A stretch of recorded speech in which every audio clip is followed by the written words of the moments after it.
भगवान की जय। तो ये विवाह संस्कार ही बिगड़ गया है। बस उसी में थोड़ी सी जो कमियां हैं उसको सुधार लें तो बहुत बड़ा काम बन सकता है।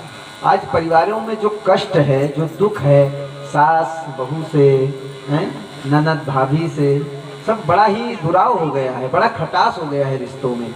और ना कमी बहू में है ना सास में है, बस थोड़ा सा व्यवस्थाओं में कमी हो गई है। उस व्यवस्था को अगर बदल लिया जाए, सुधार दिया जाए।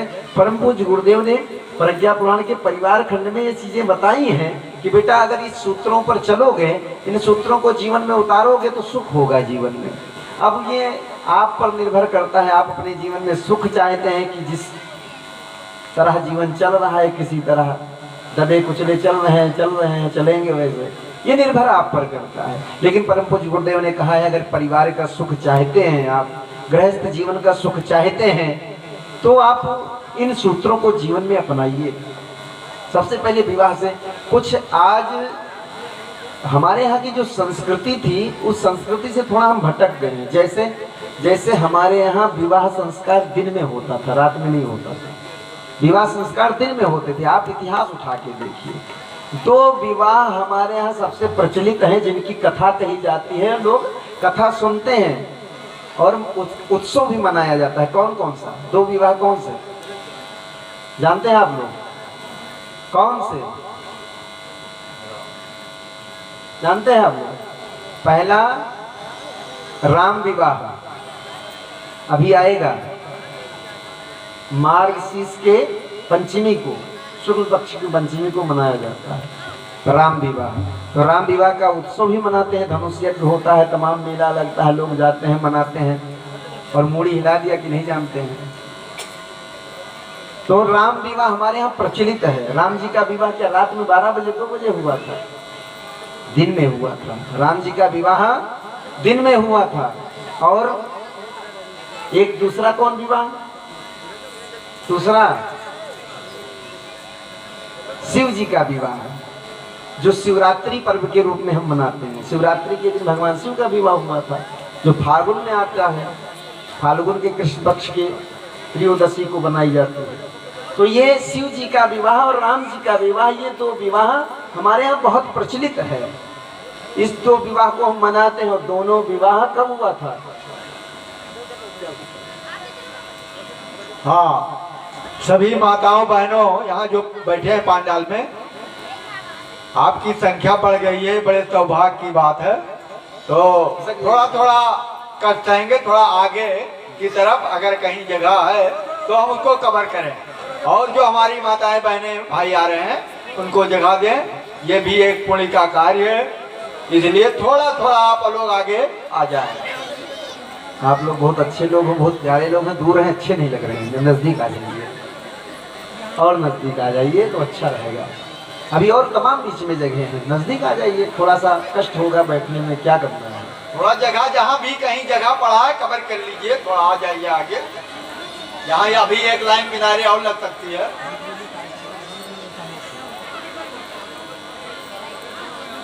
आवाज नहीं, बस आराम से धीरे से आगे बढ़ा लिया।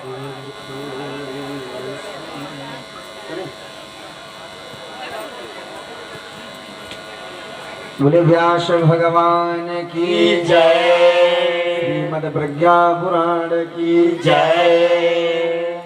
तो हमारे यहाँ चाहे शिव जी का हो या राम जी का हो, विवाह जो हुआ था वो दिन में विवाह हुआ था, रात में विवाह नहीं हुआ था। तो ये रात में विवाह कब से होने लगे?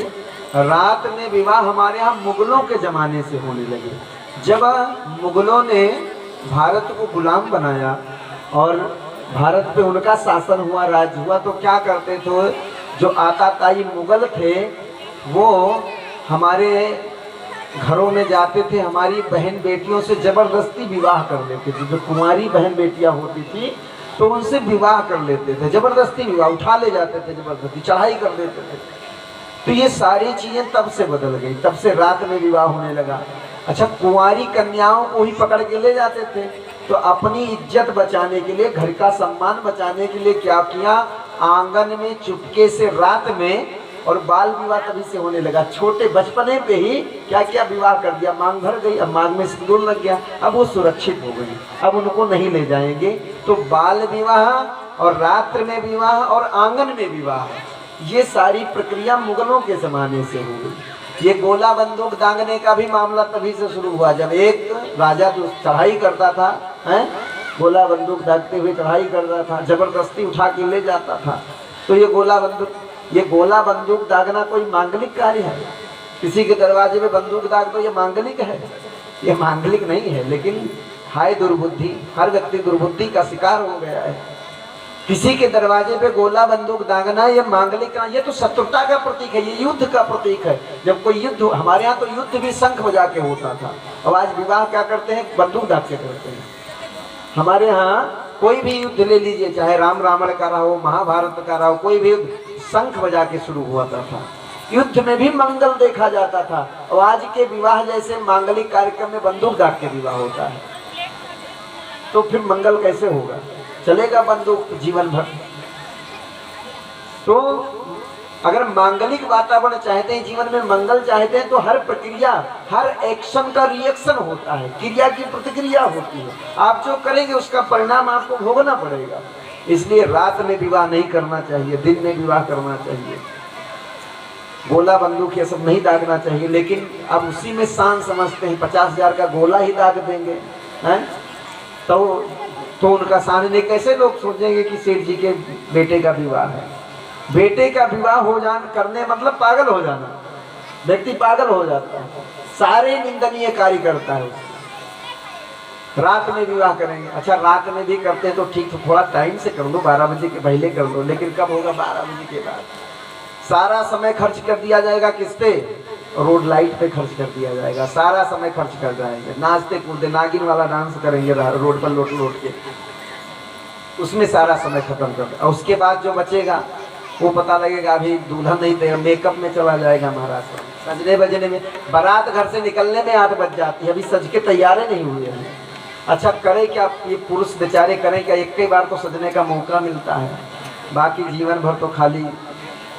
तो उस दिन पूरा अब 8 बजा देंगे, सजने में बारात ही नहीं निकलेगी। उसके बाद नाचते कूदने के चक्कर में 11 बज जाएगा दरवाजे पे पहुंचने के लिए, और दरवाजे पे पहुंचेंगे तो फिर दूसरा कार्यक्रम शुरू हो जाएगा, क्या? जयमाल का।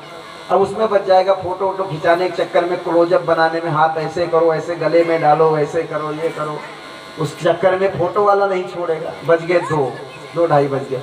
अच्छा, ना कोई जो फोटो खींचने वाला है, ना कोई उसको मना करेगा कि थोड़ा जल्दी कर लो भैया, विवाह के लिए देर, कोई नहीं करेगा। खराब हो जाएगा, सारी सीन गड़बड़ हो जाएगी, जो सब इवेंट बनना है वो सब गड़बड़ हो जाएगा, उसको नहीं मना करेंगे। बैंड वाले को भी नहीं मना करेंगे, पैसा दियो 1 घंटा और बजाओ, नाचो, क्या है, शादी हो ही जाएगा। और जब सब हो गया, बेचारे थक गए, पी पा के जो नशा भी उतर गया नाचते नाचते, अब भूख और नींद लगा तो गए खाए, अब तो नींद लग रहा है, अब विवाह होना है। बेचारे बचे 3 लोग, दूल्हा दुल्हन पंडित जी, बाकी सब खत्म, एनर्जी खत्म हो गई सबकी। आए थे, कार्ड दिया गया था कि ऐसे मांगलिक वेला पर पधार कर वर वधू को अपना आशीर्वाद प्रदान करे। सारा आशीर्वाद तो नाच के रोड पर खत्म कर दिया। अब क्या देंगे आशीर्वाद? आप खत्म हो गया आशीर्वाद। जब विवाह होना था तो आशीर्वाद खत्म हो गया, सब सो गए, अब बचे इतने लोग। उसमें भी क्या करेंगे? पंडित जी को आके कान में करेंगे, ऐसा है पंडित जी 40 मिनट में निपटाओ, किसी तरह जल्दी से जल्दी निपटाओ, बहुत देर हो गया है। अब बिल्कुल लगेगा बंदूक सिराहने रखे, एकदम कनपट्टी पे बंदूक लगा दिया पंडित जी के, जल्दी जल्दी निपटाओ, शॉर्टकट मारो किसी तरह। पंडित जी बेचारे क्या करें, वो भी नींद में है, क्या करें, वो भी मार दिया शॉर्टकट, जल्दी जल्दी मार दिया शॉर्टकट। अब शॉर्टकट विवाह हो गया, शॉर्टकट विदाई हो गई, और शॉर्टकट रिश्ता हो गया खत्म। 2 साल में पता लगा तो अदालत में पहुंच गया, मुकदमा चल रहा है पति पत्नी। तो जब ऐसे ही शॉर्टकट विवाह होगा, जिस विवाह संस्कार के लिए इतना बड़ा तामझाम किया गया, वो विवाह संस्कार जब होना था तब क्या हो गया? तब समय ही नहीं रह गया हमारे पास। विवाह संस्कार के जितने भी कर्मकांड हैं, जिसका हो गया है वो भी सुन लो, जिसका नहीं हुआ है उसको वो भी सुन लो, दोनों का कल्याण हो जाएगा। तो विवाह संस्कार में जितने भी कर्मकांड कराए जाते हैं, सिंदूर दान है, ये पांव पूजने का है, ये भांवर होती है, लावा पड़ता है, शिलारोहण होता है, जितने भी क्रिया हैं, हस्तपीतकरण होता है, पाणी ग्रहण होता है। लिखा नहीं रहता है कि पाणी ग्रहण, पाणी ग्रहण किसको कहते हैं तो जानते हैं? बहुतों का विवाह हो गया, मैं देख रहा हूँ, बता सकते हैं? सबका विवाह हुआ है, लेकिन बता नहीं पाएंगे कि विवाह होने में जो कर्मकांड कराए जाते हैं उसमें पाणी ग्रहण क्या है। कोई बता पाएगा? हाथ उठाओ, कोई बता सकता है? देखो सब विवाह वाले बैठे, लेकिन कोई बता नहीं सकता। वो रात में हुआ है, नींद आ रही थी, उसमें क्या पता चले क्या हुआ, बस किसी तरह घूम लिए, हो गया। तो उसके अपने रीजन है। हमारे यहाँ का जो कर्मकांड है उसके अपने रीजन है, उसका तर्क है, उसका मतलब है। अब विवाह हुआ और विवाह में उन क्रियाओं का मतलब अगर आप नहीं समझ पाए, नहीं जान पाए कि सिंदूर क्यों मांग में भरा जाता है, भावर क्यों होती है, धान का लावा ही क्यों डाला जाता है, पत्थर पे पैर क्यों रखा जाता है, ये सारी चीजें, लड़की के हाथ में हल्दी क्यों लगाई जाती है, पाणी ग्रहण संस्कार क्यों होता है। पाणी ग्रहण संस्कार का मतलब होता है, आप कार्ड पर भी देखे होंगे जहाँ पाणी ग्रहण लिखा रहता है वहाँ ऐसे हाथ बना रहता है, बना रहता है, कार्ड पे हाथ नहीं बना रहता है, ये पाणी ग्रहण है। पति पत्नी एक दूसरे का हाथ मिलाते हैं, हाथ पकड़ते हैं। ये हमारे यहाँ हाथ मिलाने की जो प्रक्रिया है उसे पाणी ग्रहण कहा जाता है। इसीलिए विवाह में एक ही बार हाथ व्यक्ति मिलाता है। हमारे यहाँ जिससे एक बार हाथ मिलाओ 7 जन्म तक साथ दो।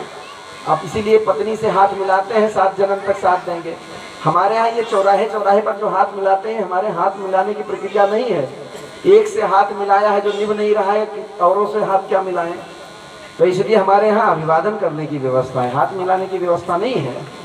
हाथ मिलाने की और धर्मों में व्यवस्था और जगह व्यवस्था होगी, हमारे यहाँ अभिवादन की, प्रणाम की व्यवस्था है। तो पाणी ग्रहण मतलब हाथ मिलाया जाता है। तो ये सारी चीजें बदलनी पड़ेंगी। आप दिन में विवाह करें और बढ़िया अच्छे ब्राह्मण को, अच्छे पुरोहित को, आप जो विद्वान हो, जो वैदिक व्यवस्था से विवाह करवा सकें, ऐसे विवाह करना चाहिए। और कोशिश करें 12 बजे के पहले हो जाए, 12 बजे के पहले हो जाए। दूसरी चीज, जब विवाह संस्कार होता है, विवाह संस्कार एक धार्मिक अनुष्ठान है। जैसे पूजा पाठ करते हैं, हवन यज्ञ करते हैं, वो भी एक अनुष्ठान है। और उसमें क्या होता है, जब विवाह होता है पता लगा लड़के के फूफा जी जूता पहन के जा रहे हैं उसी में, वो इसने कोई दारू पी के बैठा है, वो मांगलिक कार्य कैसे फलित होगा, कैसे उसका फल मिलेगा आपको, कैसे फल मिलेगा। सारी व्यवस्थाएं हमारी जो वो बिगड़ गई हैं। तो ये जो विवाह स्टार्टिंग है गृहस्थ आश्रम का, यही बिगड़ चुका है। इसलिए इसको सुधारना पड़ेगा। जब बेटी बेटे का विवाह करें तो अगर कल्याण चाहते हैं कि बेटी बेटे का घर बस जाए, जीवन भर सुखी रहें, तो ये नाच कूद के चक्कर में ना पड़ करके विवाह पर ध्यान दीजिए। विवाह संस्कार 3-4 घंटे लगते हैं अगर कायदे से विवाह कराया जाए। आप चाहते हो 40 मिनट में हो जाए तो 4 दिन में रिश्ता भी खत्म हो जाएगा। 40 मिनट में विवाह होगा, 4 दिन में खत्म। इसलिए पूरी तरह से सारे संस्कार, सारी व्यवस्था की जाए। एक बात। दूसरी बात, सबसे बड़ी विडंबना क्या है, आप और धर्मों को देखिए, सबसे बुरे हम ही हैं। आप क्रिश्चियन को देखिए, ईसाई को देखिए, ईसाई का विवाह कहाँ होता है? चर्च में होता है। उसका जो धर्म स्थल है, ईसाई का विवाह चर्च में होता है। हमारा विवाह कहाँ होता है? होटल में होता है। हमारा विवाह होटल में होता है, मैरिज हॉल में होता है। हम मंदिर में विवाह नहीं कर सकते। हमारी ये थिंकिंग है कि अगर हम यज्ञशाला में विवाह करेंगे, मंदिर में विवाह करेंगे, वहाँ गरीब लोग करते हैं, बड़े लोग नहीं करते। मंदिर में विवाह करने का मतलब गरीब आदमी, समाज का बेकार आदमी, जिसके पास धन नहीं है, कुछ नहीं है, वो मंदिर में विवाह करें, वो कार्यक्रम में, यज्ञ में विवाह करें। जो बड़े लोग हैं वो मैरिज हॉल में विवाह करेंगे, वो रिसोर्ट में विवाह करेंगे, वो मंदिर में नहीं कर सकते। अब आपने कार्ड पर लिखा है कि वर वधू को आकर के आप आशीर्वाद देना। अब आप होटल में विवाह करोगे, मैरिज हॉल में विवाह करोगे, वहाँ व्यक्ति आएगा, क्या करेगा? जो आपने खाने पीने की व्यवस्था है, खाए पिएगा, बड़ी बड़ी एलईडी लगी हुई है, एलईडी में दूल्हा दुल्हन को देखेगा, घर चला जाएगा। काहे का आशीर्वाद? आप विवाह तो होना है आपका। और जो वहाँ स्टेज पे आशीर्वाद देते हैं वो भी एक नाटक है, नौटंकी, केवल फोटो खिंचाने के लिए जाते हैं कि लड़के जब बाद में देखें तो जाने कि लड़के के फूफा आए थे, उनके चाचा आए थे, मित्र आए थे। जब वो सीडी देखी जाए, वीडियो देखी जाए, क्लिप, तो ये पता चले लोग आए थे। अपनी इज्जत बचाने के चक्कर में हाथ उठाए खड़े रहते हैं। ठीक है, वो आशीर्वाद नहीं है। आशीर्वाद हृदय से निकलता है, कैमरे के सामने हाथ उठाने से थोड़ी ना आशीर्वाद निकलेगा। तो वो आशीर्वाद नहीं है, और आशीर्वाद से जीवन चलता है, रिश्ते चलते हैं, तो वो आशीर्वाद नहीं है। अगर थोड़ा सा सोच के देखिए, अगर आप मंदिर में विवाह करते हैं तो क्या होगा। मंदिर, इन बच्चों को उठा के पीछे कीजिए पहले, ये जो बच्चे आगे सब बैठे हैं इनको उठा के पीछे कीजिए। किसके बच्चे हैं? तुरंत हटाइए बताओ। हाँ, इन बच्चों को पीछे ले जाओ, वहाँ सबसे पीछे बैठाओ भैया, हटाइए इन बच्चों को।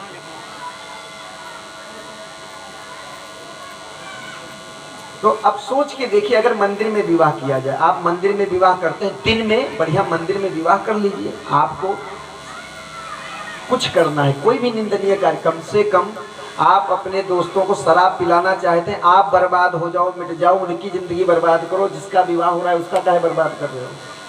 मंदिर में विवाह करो। आपको ये सब नौटंकी करनी है, दूसरे दिन होटल बुक करा लो, नाचो कूदो उसमें खूब रात भर, रिसेप्शन करो, आप खिलाओ पिलाओ, नाचो कूदो, जो चाहो सो करो। लेकिन कम से कम जो नव दंपति हैं, जो अभी गृहस्थ आश्रम में पैर रख रहे हैं, जिनको अभी जीवन में आगे बढ़ना है, उनके साथ क्यों खिलवाड़ कर रहे हैं, उनकी जिंदगी क्यों बर्बाद कर रहे हैं।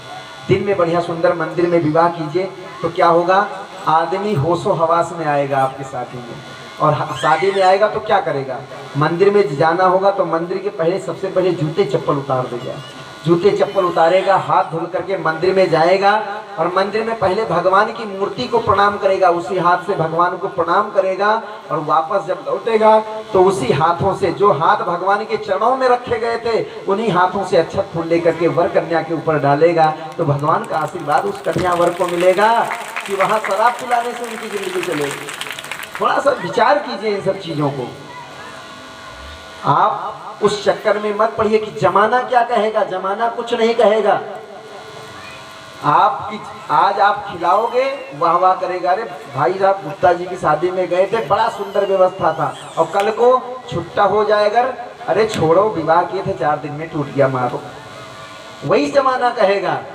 आप जमाने के चक्कर में मत पड़िए, आप अपना देखिए कि हमारा क्या होने वाला है इससे। इसलिए विवाह दिन में मंदिर में कीजिए, सुंदर आशीर्वाद, उसके बाद रिसेप्शन कीजिए, आप दिखाइए अपने धन का वैभव, लुटाइए रुपया खूब, कौन रोक रहा है, कमाया आपने, आग लगा दीजिए, कौन रोक रहा है। लेकिन कम से कम उनके जीवन में आग न लगाइए, पैसा तो फिर आ जाएगा, जीवन में एक बार कलह, रिश्ते बिगड़ जाते हैं, जिसका बिगड़ा हो वो जानता है दर्द, रिश्तों का दर्द क्या होता है।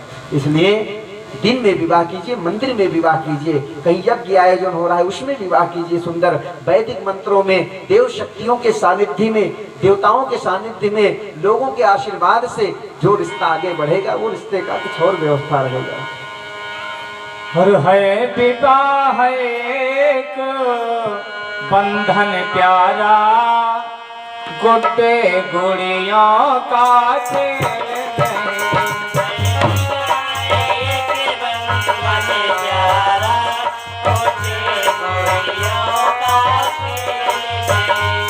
है विवाह एक बंधन प्यारा,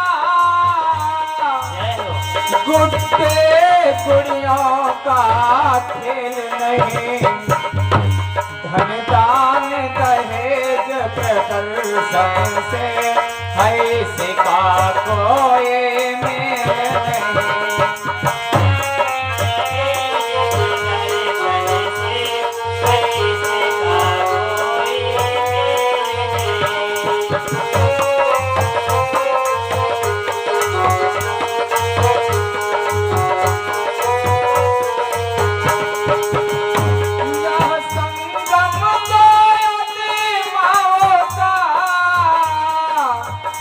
काया छाया का नाता है, पत्नी और पति का यही समर्पण घर को स्वर्ग बनाता है, पत्नी और पति का यही समर्पण घर को स्वर्ग बनाता है।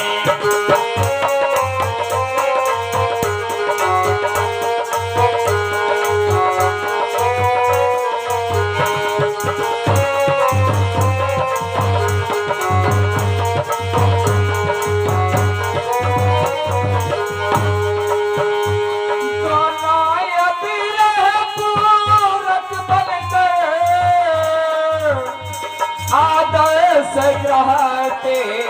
कहलाए, तब भी समो प्रसिद्धियों में भी यहाँ गृहस्थ तपोवन बन जाए।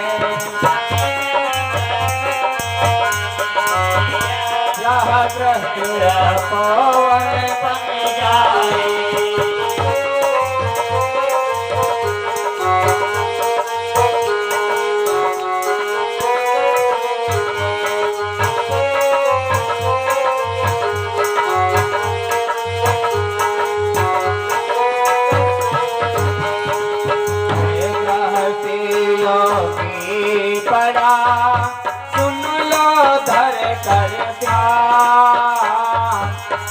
गृहस्थी योगी करा सुन लो धर कर ध्यान, संयम सेवा साधना योगी की पहचान। संयम सेवा साधना योगी की पहचान। संयम सेवा साधना योगी की पहचान। इस तरह शादी कोई मजाक नहीं है, कोई गुड्डी उड्डी का जीवन में एक बार होता है, जिस पर पूरा जीवन टिका हुआ है। पति पत्नी का जीवन बेकार हो गया, लड़के हो गए उनका जीवन बेकार हो गया, बच्चों का जीवन बेकार हो गया, पूरे घर का माहौल बिगड़ गया केवल एक गलती से। क्या? विवाह अच्छे ढंग से नहीं हुआ। विवाह संस्कार में अगर सारी चीज़ें बताई जाती कि परिवार कैसे आगे बढ़ता है, विवाह में जो भी क्रियाएं होती, जैसे भगवान विवाह में ग्रंथ बंधन होते हैं, गांठ जोड़ा जाता है, तो क्यों जोड़ा जाता है, ये सारी चीज़ें विवाह में बताई जाती हैं।